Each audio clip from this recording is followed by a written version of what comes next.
We're with Robert Watson at Synod 2011. Yesterday at the Synod meeting, the schools had quite a momentous motion that was passed. Robert, can you share with us a little bit about the history of that? Probably something like about 5 years ago or so, it became very clear when I was moderator that there had been quite a drift between the schools and the broader church. And it was of some concern to me because they were an essential part of the life of the church. And so in speaking with the principals and that, we came to a point where we determined that John McKechnie would be invited to draw up a report to us about the way forward. And so John McKechnie is one of the chairs of one of the 7 Uniting Church schools in Western Australia. And what were the highlights of the report that he presented? I think he was trusted by the schools.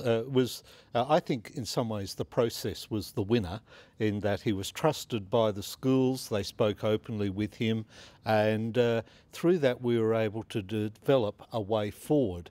There had been quite some distrust prior to that, and we were able to find ways forward through that around areas of constitution, how we would gradually get to know each other better and to form relationships of trust. So what's the significance of the motion that was passed by the Synod meeting yesterday? I think the significance was that the constitutions of the schools was in a sense always an area of contention on the floor of Synod, and each had their own separately, and there had been a move to try and make them all the same, to bring some sort of system to it. But in essence that caused friction with the schools because they believed that didn't recognise that each of them individually had quite separate missions, and so they resisted that.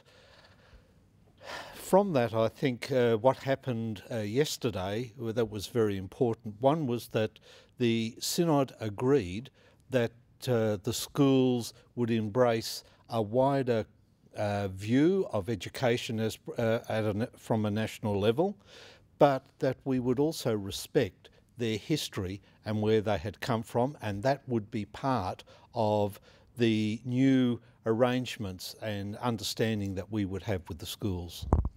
In observing the representatives of the schools that were present at the meeting yesterday afternoon, when it was passed, agreed by consensus by the Synod, there was quite a celebratory moment amongst the representatives of the schools. Did you share that moment? Well, my heart leapt, to be honest, and because it has been at least 5 years to get to that point. And I think, unfortunately, in some ways, it wasn't fully recognised by the full body of the Synod, but for those of us who had been on that journey, it was a very significant moment. In fact, there was some of us, I'm sure, who wanted to stand up and cheer. Robert Watson, thanks for sharing this moment with us. Thank you. Good. Excellent. Thank you for that.